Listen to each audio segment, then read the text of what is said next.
Diqqat, barchamiz uchun tanish bo'lgan Ruhshona yana bir bor muxlislarning bahs-munozarasiga sabab bo'ldi.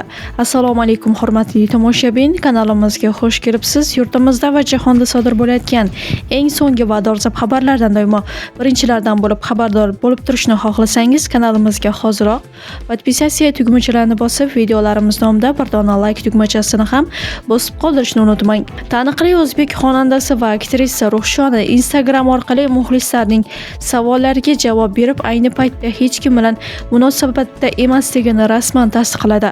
Bu bayonotda muxlislarning eringiz bilan birga suratlarni ko'proq joylang degan savollarga sabab bo'ldi. Bunga javoban xonanda ochiq aytdi: "Agar erim bo'lganida albatta joylar edim. Men o'z hayotimga o'zim xo'jayinman. Hatto kelajakda turmushga chiqsam ham erimni hech qachon internetga chiqarmayman" dedi. Avvalroq Ruhshona va uning sobiq yigiti orasidagi ajrim haqida turli mish-mishlar tarqalgan edi.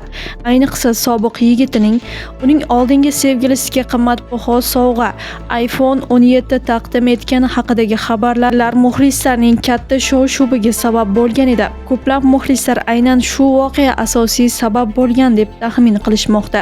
Xonandaning bu galgi rasmiy videosi esa barcha gumon va mish-mishlarga nuqta qo'yib, uning jamoatchilikdagi faoliyati bilan shaxsiy hayot o'rtasidagi aniq chegarani belgilab berdi.